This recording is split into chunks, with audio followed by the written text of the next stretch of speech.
6 महीने बाद भारतीय टीम टेस्ट क्रिकेट वापस खेलना शुरू करेगी। लास्ट टाइम जब खेले थे तो इंग्लैंड को भारत में अच्छे तरीके से पछाड़ा था, लताड़ा था और अब बची है 3 श्रृंखलाएं। WTC के अगर हम दृष्टिकोण से देखें, 2 मुकाबले बांग्लादेश के खिलाफ घर पे शुरू होंगे और उसके बाद 3 होंगे न्यूजीलैंड के खिलाफ, वो भी हमारे घर पर, और फिर बॉर्डर गावस्कर ट्रॉफी के 5 मुकाबले। तो फिर ध्यान में रखना होगा कि ये हर मुकाबला जो है वो महत्वपूर्ण है। अंक पूरी तरह से अर्जित करने हैं और सामने वाली टीम को आप इतने हल्के में तो नहीं आंक सकते हैं। क्यों? क्योंकि इतिहास कुछ भी बताता हो, अभी तक नहीं जीते एक भी टेस्ट मैच भारत के खिलाफ। लेकिन वो बात तो सच थी पाकिस्तान के लिए भी। पाकिस्तान के खिलाफ लगातार 2 मुकाबले जीत जाना, उन्हीं के घर में जाके उन्हीं को पछाड़ देना। This Bangladesh team has done well.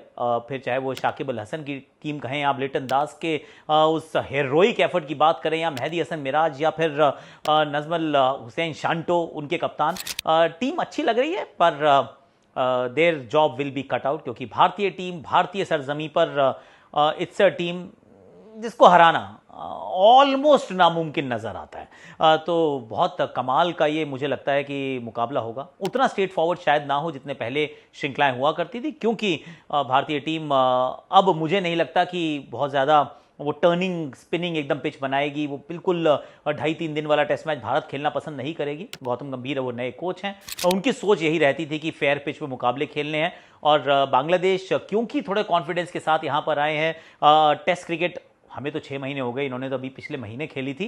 तो थोड़ा सा उस फॉर्मेट के दृष्टिकोण से देखें तो ऐसा लगता है कि वो मशीन जो है वो वेल ऑयल्ड यूनिट की तरह से चलेगी। I am still predicting an India victory. मुझे लगता है 2-0 से भारत इस श्रृंखला को जीतेगा, पहले चेन्नई और दूसरा मुकाबला कानपुर में भी। लेकिन अच्छे मुकाबले होने की मुझे उम्मीद है। मुझे उम्मीद है कि बांग्लादेश के बल्लेबाज थोड़ा बेहतर खेलेंगे और भारतीय टीम को थोड़ा सा तो पुश जरूर करेंगे। स्पिन गेंदबाजी तो बहुत करवाई जाएगी। एक तो चेन्नई की पिच होती है जो थोड़ी स्पिन फ्रेंडली होती है, उसके ऊपर से गर्मी इतनी होती है कि वहां फास्ट बॉलर्स के पसीने छूट जाते हैं, क्वाइट लिटरली। तो सामने जब होंगे विराट कोहली तो मुझे लगता है कि दोनों एंड से भी शायद लेफ्ट आर्म स्पिन करा दी जाए। ताजुल इस्लाम खेलें, साथ में शाकिब अल हसन हो, लेफ्ट आर्म स्पिन के सामने आप ने उनको थोड़ा सा स्ट्रगल करते हुए जरूर देखा है। अगर इतिहास के पन्नों को पलटेंगे तो इनफैक्ट वो जो पिछली श्रृंखला थी उसमें भी जब बांग्लादेश गए थे तो ताजुल इस्लाम ने बड़ा अच्छे तरीके से कोहली को फंसाया था। तो दोबारा वही करने का प्रयास होगा। पर विराट कोहली के जो पक्ष में बात जाती है वो ये कि भैया मॉडर्न मास्टर है, रन बनाना जानता है और ही विल फाइंड अ वे। जो उनके विपक्ष में बात जाती है ये कि काफ़ी समय से कंपेटिटिव क्रिकेट नहीं खेले हैं, जैसे कोई भी नहीं खेला, लेट्स बी फेयर। तो ये तो खैर दिलीप ट्रॉफी भी नहीं खेले, वो जो श्रीलंका का दौरा था वो भी अच्छा रहा नहीं था। वर्ल्ड कप के बाद एक्चुअली अब ज़रा रन बनाने का थोड़ा मौका मिलेगा। तो मुझे तो ऐसा लगता है कि जैसा कोहली खेलते हैं वैसा ही खेलेंगे। अगर लेंथ को अच्छे से पढ़ रहे होंगे जब उनकी बैटिंग शुरू होती है, आगे की गेंदों पे आगे और पीछे की गेंदों पे पीछे, अगर उतना जा रहे होंगे तो I won't be too troubled. मुझे लगता है कि विराट कोहली संभाल लेंगे, लेफ्ट आर्म स्पिन की थ्रेट को भी देख लेंगे। ध्रुव जुरेल जब खेले इंग्लैंड के खिलाफ तो बहुत बढ़िया खेले थे, बड़ा ही इंस्पायर्ड सिलेक्शन था ये। सिलेक्शन कमेटी को भी इस बात की हमने दाद दी थी। कप्तान ने भी उनको फटाफट से ब्लड इन किया था और रांची का टेस्ट मैच उन्हीं की वजह से भारत जीता था। लेकिन सच बात यह है कि अब ऋषभ पंत वापस आ चुके हैं और ऋषभ पंत की वापसी का अर्थ यह है किसी को तो बाहर जाना होगा, क्योंकि इस भारतीय टीम ने एक नियम बनाया था। अनरिटन कोड होता है लेकिन कोड तो था कि जो इंजरी की वजह से बाहर हुआ है जब वो वापस आएगा तो फिर उनकी रिप्लेसमेंट कितना भी अच्छा क्यों ना किया हो उनको जगह खाली करनी पड़ेगी। तो ध्रुव जुरेल ने अच्छा बहुत किया, कीपिंग भी अच्छी की, बैटिंग भी अच्छी की। लेकिन ये फॉर्मेट ऋषभ पंत का है जिसमें इन्होंने बहुत बढ़िया प्रदर्शन किया है। फिर चाहे आप इंग्लैंड की बात करें, ऑस्ट्रेलिया की बात करें, साउथ अफ्रीका की बात करें, जहाँ जहाँ गए हैं वहाँ पे अपना झंडा गाड़ा है। तो I am not even thinking कि मुझे लगता है कि ऋषभ पंत यहाँ पे खेलेंगे।